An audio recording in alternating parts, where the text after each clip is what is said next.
नमस्कार दोस्तों, स्वागत है आपका आपके अपने YouTube चैनल एग्जाम बाइट पे। आशा करता हूँ आप लोग बहुत अच्छे होंगे।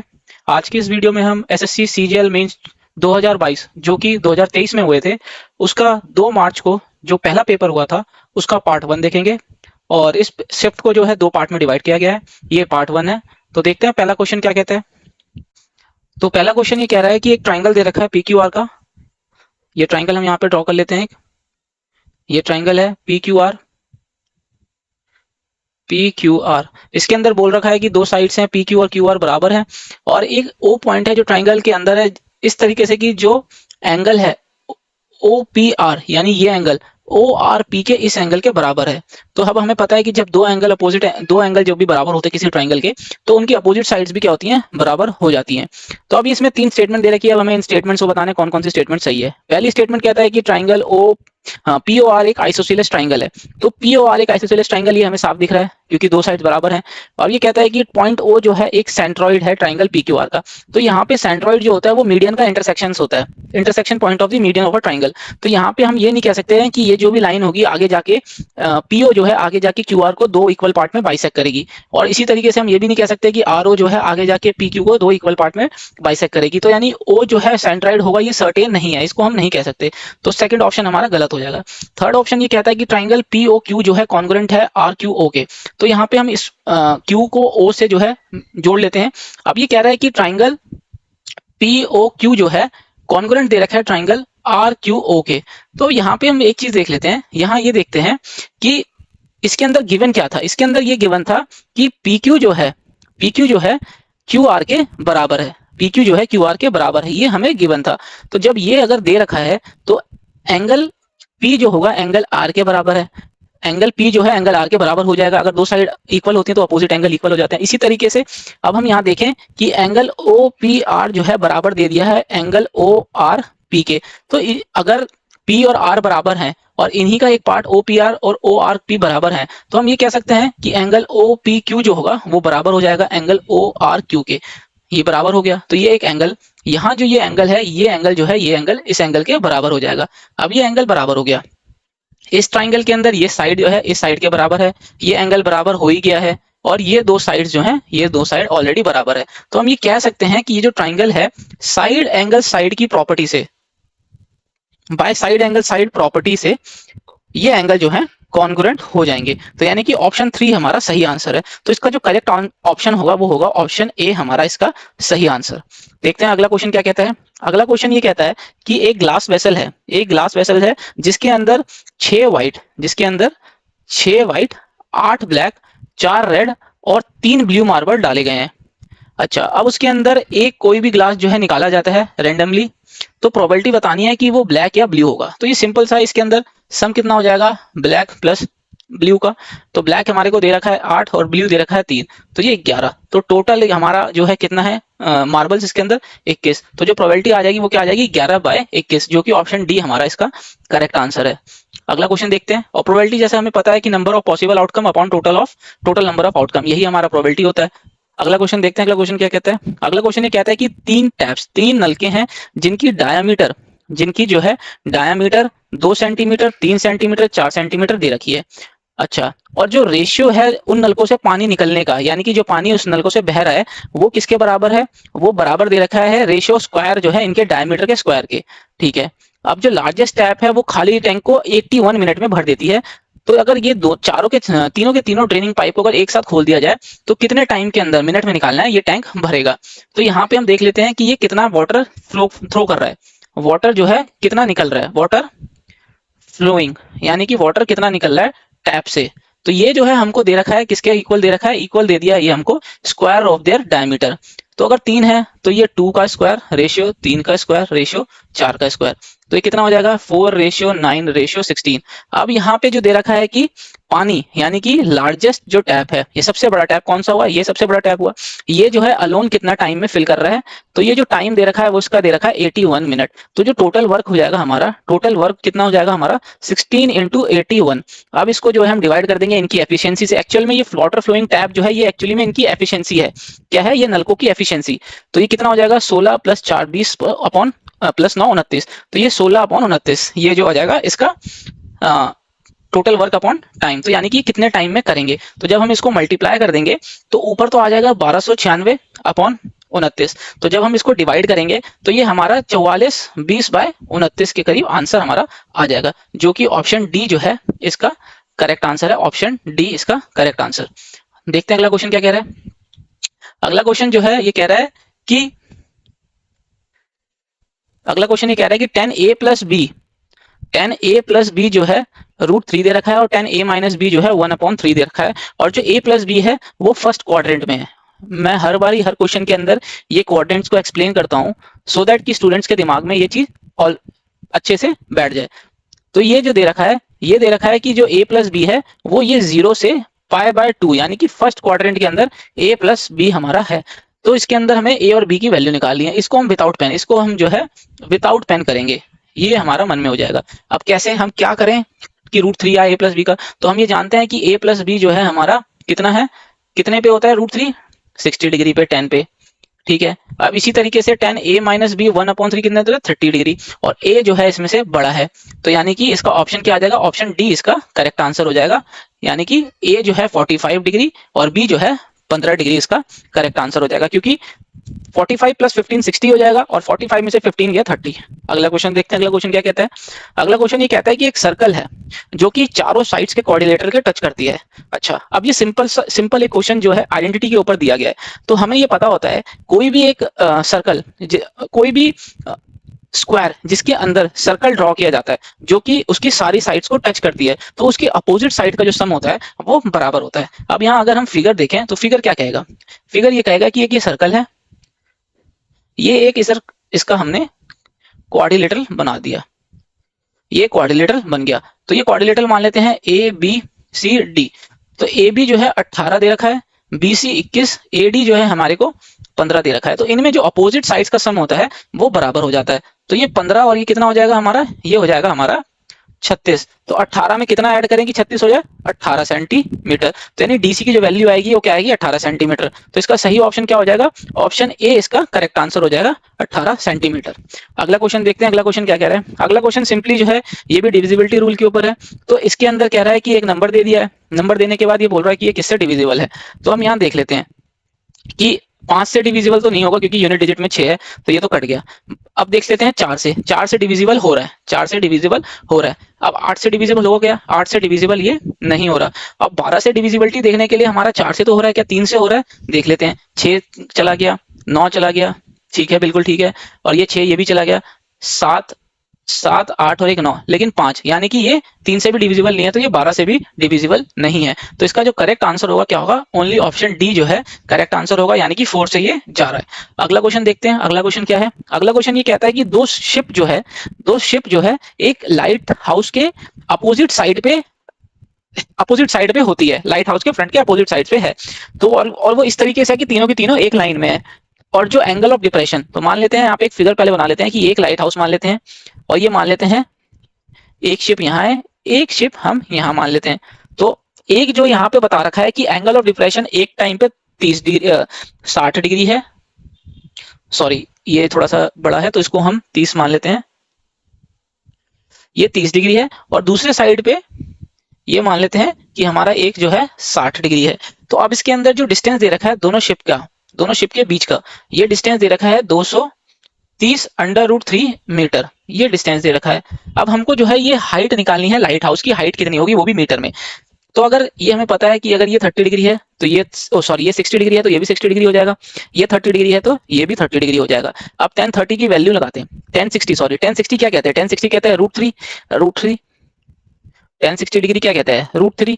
तो और 1060 क्या होता है, परपेंडिकुलर अपॉन बेस, ये क्या होता है, परपेंडिकुलर अपॉन बेस। तो परपेंडिकुलर हो गया ये और बेस आ गया हमारा ये, तो ये मान लेते हैं √3 हो गया, ये 1 हो गया। अब यहाँ 1030, तो 1030 की वैल्यू क्या होती है, 1030 की वैल्यू होती है 1/√3, क्या होती है 1/√3। तो ये परपेंडिकुलर हो गया कितना 1, 1030 क्या कहते हैं, 1030 होती है 1/√3, तो परपेंडिकुलर यानी कि ये 1 हो गया और ये कितना हो गया हमारा √3। अब यहाँ पे हाइट जो है इधर से √3 आ रहा है, इधर से 1 आ रहा है, तो हम इसको जो है क्या करते हैं इक्वल बना लेते हैं। तो अगर इसको √3 बनाएंगे तो हम यहाँ पे इसको √3 से इंटू कर देते हैं। सेम इसी तरीके से यहाँ पे भी हम उसको √3 से इंटू कर देते हैं, तो ये आ गया हमारा 3। तो यानी कि जो डिस्टेंस है दोनों शिप्स के बीच का वो 3 यूनिट + 1, तो यानी कि 4 यूनिट। क्या है, 4 यूनिट की वैल्यू जो आ रखी है वो आ रखी है 230 √3 मीटर। अब हमें एक्चुअल में निकालनी किसनी है, √3 की वैल्यू। तो √3 की वैल्यू कितनी आ जाएगी, 230 √3 अपॉन 4 इंटू √3। अब जब इसको हम मल्टीप्लाई कर लेंगे तो ये हमारा कितना हो जाएगा, √3 से √3 गया 3, तो ये आ जाएगा हमारा 690/4। तो जब हम इसको डिवाइड करेंगे तो ये हमारा कितना आ जाएगा, 172.5। तो ऑप्शन बी जो है इसका करेक्ट आंसर हो जाएगा, ऑप्शन बी 172.5 इसका सही आंसर हो जाएगा। अगला क्वेश्चन देखते हैं, हाइट, एक्चुअल में जो हाइट आएगी लाइट हाउस की वो कितनी आ जाएगी, 172.5। नेक्स्ट क्वेश्चन देखते हैं। अगला क्वेश्चन सिंपल ही है, ये भी हम विदाउट पेन करेंगे। x प्लस 1/x4 दे रखा है, तो x स्क्वायर 1/x, तो ये सिंपली जो है क्या आ जाएगा 16, यानी इसके स्क्वायर में से 2 माइनस कर देंगे, तो 16 में से 2 माइनस करेंगे तो 14, यानी ऑप्शन डी इसका करेक्ट आंसर है। अगला क्वेश्चन देखते हैं। अगला क्वेश्चन ये कहता है कि दो नंबर जो है तीसरे नंबर से 10 और 25% जो है क्रमशः बड़े हैं, तो हमें रेशियो निकालना है पहले दो नंबर का। तो मान लेते हैं दो नंबर, एक ए मान लेते हैं, एक बी मान लेते हैं, एक सी। तो अगर तीसरा नंबर 100 है तो ये 125% हो गया, इससे 25% ज्यादा, और ये 10% ज्यादा 110 हो गया। तो हमें ए और बी का रेशियो निकालना है। तो इसको जब हम काट लेंगे तो ये हमारा कितना आ जाएगा, 22, और ये कितना आ जाएगा हमारा 25। तो यानी कि ऑप्शन जो है हमारा, ऑप्शन बी इसका करेक्ट आंसर हो जाएगा, 22/25। अगला क्वेश्चन देखते हैं, अगला क्वेश्चन क्या कह रहा है। अगला क्वेश्चन ये कह रहा है कि रेशियो दे रखा है इनकम का एम्प्लॉय की 7/4 और उनके एक्सपेंडिचर का रेशियो 3/1 दे रखा है। यदि वो 4800 रुपए पर मंथ बचाते हैं, कितने बचाते हैं वो, 4800 रुपए पर मंथ बचाते हैं, तो सम निकालना है उनके मंथली इनकम का। उनका रेशियो दे रखा है 7/4 और एक्सपेंडिचर दे रखा है 3/1। तो हम यहाँ मान लेते हैं कि ए और बी का जो इनकम है वो कितना दे रखा है, 7/4। अब जो इनका एक्सपेंडिचर हो गया वो कितना दे रखा है, 3/1। बिल्कुल ठीक है। अब जो इनकी सेविंग आई है वो सेविंग कितनी दे रखी है, 4800, दोनों जो है सेव कर रहे हैं। तो यानी कि कितना कर रहे हैं दोनों सेव, 4800। तो ऐसे क्वेश्चन को करने का जो सही तरीका होता है, या फिर ये बोला जाए एक्स वगैरह ना मान के, वो हम क्या करते हैं, इसको इससे मल्टीप्लाई कर देते हैं। तो कितना आ जाता है, 7, हम यहाँ लिख देंगे। सेम इसी तरीके से इसको इससे मल्टीप्लाई कर देंगे तो कितना आ जाएगा, 12, जो हम यहाँ लिख देंगे। और ये सब रेशियो में चल रहा है। सेम इसी तरीके से जब हम इसको इससे मल्टीप्लाई करेंगे तो कितना हो जाएगा हमारा, 4800। सेम इसको जब हम इससे मल्टीप्लाई कर देंगे तो हमारा कितना आ जाएगा, 48 इंटू 3 144, और ये 00। अब इनका जो डिफरेंस है वो डिफरेंस इस डिफरेंस के बराबर आ जाएगा। तो इसका डिफरेंस कितना आ रहा है, ये आ रहा है हमारा 5 यूनिट, और इसका डिफरेंस कितना आ रहा है हमारा, 9600। तो यानी कि 5 यूनिट की जो वैल्यू दे रखी है वो कितनी आई है, 9600। तो अब हमें निकालना क्या है, हमें 11 यूनिट की वैल्यू, यानी कि इनका सम जो है सैलरी का वो निकालना है, हमें फाइंड करना है। तो सम कितना आ गया, 11 यूनिट की वैल्यू। तो हम यहाँ पे अभी थोड़ी देर के लिए रुक सकते हैं, क्योंकि हम यहाँ ऑप्शन में ऐसा ऑप्शन देखेंगे जो 11 का मल्टीपल है। तो 11 का मल्टीपल अगर हम देखें तो 2 में से 1 गया, सक्सेसिव देख लेते हैं, या फिर हम की ऑड और इवन का जो है सम देख लेंगे। तो 2 में से 1 गया 1, और 1 में से 2 गया -1, तो यानी कि ये 0। तो यानी 11 का मल्टीपल हमारा ये है, 11 का मल्टीपल। इसी तरीके से अगर हम इसको देखेंगे तो ये हमारा 11 का मल्टीपल नहीं है, और एक 7 और 4, तो यानी ये, और 11 का मल्टीपल है ऑप्शन सी भी। और ऑप्शन डी को देखा जाए तो हमारा ऑप्शन डी भी 11 का मल्टीपल नहीं है। अब 2 ऑप्शन में फंस गए, तो अब हमें इसको कैलकुलेट करना ही पड़ेगा। तो अगर हम देखें कि अगर इसको 100 से इसको काट देंगे तो ये कितना आ जाएगा, 20 टाइम, और 11 6 जा 66, और 66 को 2 से इंटू करेंगे तो 6 दूनी 12। तो यानी बाय यूनिट डिजिट जो है, बाय यूनिट डिजिट 2 आएगा, और मतलब 0 तो एक आना ही है, तो 20 आएगा। तो ऑप्शन ए जो है इसका करेक्ट आंसर हो जाएगा, ऑप्शन ए। यानी कि हम इसको सॉल्व भी नहीं करेंगे, हम ऐसे ही जो है इसका आंसर निकाल लेंगे। तो यानी कि 100 को जो है हमने 100 को 5 से काटा तो 20 टाइम्स हो गया, और 96 को तो 1 0 तो आएगा ही आएगा। तो 11 2 22, और 6 को 2 से करेंगे तो 12। तो यानी कि 20 जो है यूनिट डिजिट में आ जाएंगे, ऑप्शन ए इसका करेक्ट आंसर। अगला क्वेश्चन देखते हैं। अगला क्वेश्चन ये कहता है कि रेडियस जो है स्पेयर का वो 48% से डिक्रीज कर रहा है, तो कितने परसेंट से उसका सरफेस एरिया जो है चेंज होगा या डिक्रीज करेगा। तो हम जैसे जानते हैं कि रेडियस जो है 48% डिक्रीज कर रहा है, तो 100 से रेडियस कितना हो गया, 52। तो जब हम इसको काट लेते हैं तो रेडियस में कितना चेंज आया, 25 से 13 का। अब हम जानते हैं कि जो सरफेस एरिया होता है स्पेयर का वो कितना होता है, 4πr²। तो इनका जब हम स्क्वायर कर लेंगे तो एरिया में क्या होगा कि 4π से 4π तो दोनों कट जाएगा, और जब हम इसको स्क्वायर कर देंगे तो कितना हो जाएगा, ये हमारा 625 और 169। तो जब इनका डिफरेंस देखेंगे तो ये डिफरेंस हमारा कितना आ रहा है, ये डिफरेंस आएगा, हम 65 625 में से 169 को जब हम माइनस करेंगे तो ये आ जाएगा हमारा डिफरेंस 456। कितना डिफरेंस आ जाएगा हमारा, 456। तो जो परसेंटेज चेंज आएगा वो कितना आ जाएगा, 456 का चेंज आ जाएगा 625 पे और इंटू 100। अब इसको निकाल लेंगे हम तो कितना आ जाएगा ये हमारा, ये 25 25 से करेंगे तो 25 टाइम और ये 4, तो इसको जब हम मल्टीप्लाई करेंगे 456 को 4 से तो ये आ जाएगा 4 और ये 182 अपॉन 25। तो जब हम इसको डिवाइड करेंगे तो ये कितना चला जाएगा, 7 से 175 टाइम और ये 74, तो ये 72 पॉइंट समथिंग। तो यानी कि ऑप्शन बी हमारा इसका करेक्ट आंसर हो जाएगा, ऑप्शन बी। देखते हैं अगला क्वेश्चन क्या कह रहा है। अगला क्वेश्चन ये कह रहा है कि एक आदमी ने मशीन बाय करी 5,000 की। कितने की बाय करी, 5,000 की। उसको 1 साल के बाद जो है 6,000 में बेच दिया और 2 साल के बाद उसने उस मशीन को फिर से खरीदा 8,000 में और 10,000 में बेच दिया। तो इसका ओवरऑल प्रॉफिट परसेंटेज निकालना है। क्या निकालना है, इसका ओवरऑल प्रॉफिट परसेंटेज। तो कैसे निकलेगा, तो इसका कॉस्ट प्राइस रेशियो ले लेते हैं सेलिंग प्राइस। तो टोटल कॉस्ट प्राइस कितना आ गया इसका, 5,000 प्लस 8,000 और सो सेलिंग प्राइस आ जाएगा वो कितना आ जाएगा, 6,000 प्लस 10,000। तो यानी कि 13,000 का उसने कॉस्ट प्राइस लगाया, यानी दोनों बार खरीदा तो सम कितना आया, 13,000 की उसकी लागत पड़ी और जो उसने बेच दिया वो बेच दिया 16,000 में। तो 3 जीरो से ये गया और ये 3 का इसको फायदा हुआ, 3 का फायदा 13 पे हुआ इंटू 100, तो 300/13। तो ये कितना परसेंट आ जाएगा हमारा, 313, तो यानी कि 22 टाइम्स आएगा 26 और ये 4, तो यानी कि 39, तो 23 पॉइंट समथिंग आएगा। तो ऑप्शन डी जो है इसका करेक्ट आंसर हो जाएगा, 23.08 इसका सही आंसर हो जाएगा। अगला क्वेश्चन देखते हैं, अगला क्वेश्चन क्या कह रहा है। अगला क्वेश्चन ये कह रहा है कि एक आदमी है जो बोट की स्पीड, या फिर ये बोला जाए कि बोट की स्पीड जो है शांत जल में 10 किलोमीटर प्रति घंटा है। अच्छा, अगर रिवर की स्पीड जो है 4.5 किलोमीटर दे रखी है तो ये 2 घंटा लेता है एक पॉइंट से दूसरे पॉइंट पे जाके आने में। तो हमें क्या करना है, वो डिस्टेंस निकालना है। तो एक्चुअल में हुआ क्या, ये एक तरफ जो जा रहा होगा तो ये डाउन स्ट्रीम हो जाएगा और जब दूसरी तरफ आ रहा होगा तो ये अपस्ट्रीम हो जाएगा। तो डिस्टेंस जो होता है वो स्पीड इनटू टाइम होता है। तो इधर से टाइम आ जाएगा वो कितना आ जाएगा हमारा, डिस्टेंस अपॉन स्पीड।